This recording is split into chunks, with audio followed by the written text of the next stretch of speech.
আচ্ছা, চলুন আজকের এই বিশ্লেষণে সরাসরি ঢুকে পড়া যাক। মানব পাচার তো এমনিতেই একটা বৈশ্বিক সংকট, তাই না? কিন্তু সম্প্রতি যুক্তরাজ্য সরকারের একটা পদক্ষেপ একেবারে সম্পূর্ণ নতুন এক নজির তৈরি করেছে। ভাবা যায়, অবৈধ মানব পাচারের অভিযোগে এই প্রথমবারের মতো কোনো বাংলাদেশি প্রতিষ্ঠানের ওপর সরাসরি ব্রিটিশ নিষেধাজ্ঞা নেমে এসেছে। এটা কিন্তু কোনো সাধারণ ঘটনা নয়, বরং পুরোপুরি ঐতিহাসিক আর নজিরবিহীন একটা পদক্ষেপ। আজকের এই আয়োজনে আমরা মূল তথ্যের উপর ভিত্তি করে ধাপে ধাপে বোঝার চেষ্টা করব ঠিক কী ঘটেছিল আর কেনই বা এমন কঠোর একটা ব্যবস্থা নেওয়া হলো। এখন একটু খেয়াল করলে দেখা যাবে পুরো ঘটনার সবচেয়ে ভয়ঙ্কর দিকটা আসলে লুকিয়ে আছে একটা চরম বৈপরীত্যের মাঝে। একদিকে দেখানো হচ্ছিল রাশিয়ায় আকর্ষণীয় সেবা খাতের চাকরি, মানে একেবারে লোভনীয় একটা ফাঁদ। আর অন্যদিকে বাস্তব চিত্রটা কি?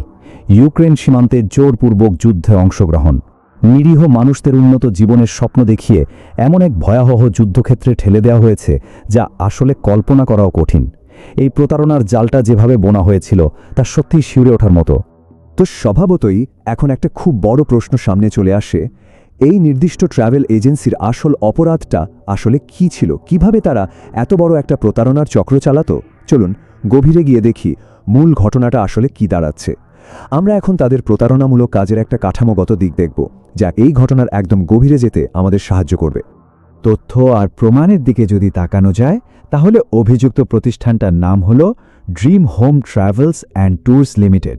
আর গত ৫ মে ব্রিটিশ সরকার একেবারে আনুষ্ঠানিকভাবে এই ট্রাভেল এজেন্সির ওপর নিষেধাজ্ঞা দেওয়ার ঘোষণা দেয়। এই যে একটা নির্দিষ্ট নাম আর তারিখের উপস্থিতি, এটাই কিন্তু আমাদের এই তদন্তের একটা শক্ত বাস্তব ভিত্তি দিচ্ছে। এটা নিছক হাওয়ায় ভাসা কোনো গুজব নয়, বরং সরকারি নথিপত্রে প্রমাণিত একটা সুনির্দিষ্ট পদক্ষেপ। আর এখানে সবচেয়ে ইন্টারেস্টিং বা বলতে গেলে সবচেয়ে গুরুত্বপূর্ণ পয়েন্টটা হচ্ছে এই এক সংখ্যাটা। কারণ যুক্তরাজ্য সরকারের ইতিহাসে মানব পাচারের দায়ে কোনো বাংলাদেশি ট্রাভেল এজেন্সির উপর সরাসরি এমন নিষেধাজ্ঞা দেওয়ার ঘটনা এটাই প্রথম, একেবারে ফার্স্ট টাইম। এই ব্যাপারটাতেই পরিষ্কার হয়ে যায় যে ব্রিটিশ সরকার এই ইস্যুটাকে ঠিক কতটা সিরিয়াসলি নিয়েছে আর পরিস্থিতি কতটা গুরুতর পর্যায়ে পৌঁছেছিল যে তাদের এমন একটা নজিরবিহীন পদক্ষেপ নিতে হলো। এখন প্রশ্ন জাগতে পারে, ঠিক কোন আইনি কাঠামোর অধীনে এমন কড়া শাস্তিমূলক ব্যবস্থা নেওয়া হলো? আইনটার নাম হলো global irregular migration and trafficking in persons sanctions regulations ২০২৫।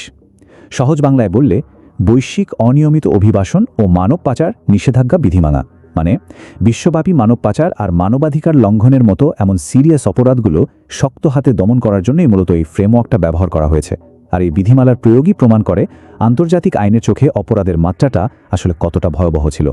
আর এই পুরো ঘটনার ভয়াবহতাটা আরও পরিষ্কার হয়ে যায় ব্রিটিশ পররাষ্ট্রমন্ত্রী ইভেট কুপারের একটা সরাসরি বক্তব্য থেকে। তিনি একদম স্পষ্টভাবে বলেছেন, dream home travels and tours limited প্রতারণার মাধ্যমে বাংলাদেশি নাগরিকদের নিয়োগে যুক্ত ছিল এবং তারপর তাদের শোষণ করেছে। সরাসরি মূল কর্তৃপক্ষের এমন একটা বক্তব্য প্রমাণ করে দেয় যে প্রতিষ্ঠানটা খুব সচেতনভাবেই একটা পরিকল্পিত প্রতারণার আশ্রয় নিয়েছিল। এটা কোনোভাবেই কোনো ভুল বোঝাবুঝি ছিল না, বরং ছককষে করা একটা সংঘবদ্ধ অপরাধ। চলুন পুরো প্রতারণার প্রসেসটা কিভাবে কাজ করত সেটা ধাপে ধাপে একটু ভেঙে দেখা যাক। প্রথম ধাপ, প্রথমেই তারা রাশিয়ার সেবা খাতে উচ্চ বেতনের চাকরির ভুয়া বিজ্ঞাপন ছড়াতো। দ্বিতীয় ধাপ, এই লোভনীয় বিজ্ঞাপনের টোপ দিয়ে প্রতারণামূলকভাবে কর্মীদের নিয়োগ দেওয়া। আর তৃতীয় এবং চূড়ান্ত ধাপ, রাশিয়ায় পৌঁছানোর পর সেই নিরীহ কর্মীদের জোরপূর্বক একেবারে যুদ্ধের সামনের সারিতে বা ফ্রন্টলাইনে পাঠিয়ে দেওয়া হতো। মানে ভুয়া বিজ্ঞাপন থেকে শুরু করে সোজা মৃত্যুপুরীতে ঠেলে দেওয়ার একটা নিখুঁত আর নির্মম পাইপলাইন। যুক্তরাজ্যের সরকারি ভাষ্যমতে এই কর্মীদের রাশিয়ার হয়ে ইউক্রেনের বিরুদ্ধে চলমান যুদ্ধে লড়াই করতে বাধ্য করা হয়েছিল। এখানে বলে রাখা ভালো, ইউক্রেন সরকার এই সংঘাতকে ইউক্রেনের বিরুদ্ধে রাশিয়ার একটা আগ্রাসী যুদ্ধ হিসেবে সংজ্ঞায়িত করেছে। সবচেয়ে গুরুত্বপূর্ণ বিষয়টা হলো, এই মানুষগুলো নিজেদের ইচ্ছার সম্পূর্ণ বিরুদ্ধে গিয়ে চরম একটা বিপজ্জনক আর প্রাণঘাতী পরিস্থিতির মধ্যে আটকা পড়েছিল। তো এই নিষেধাজ্ঞার ইম্প্যাক্ট বা বাস্তব ফলাফলটা আসলে কি দাঁড়ালো?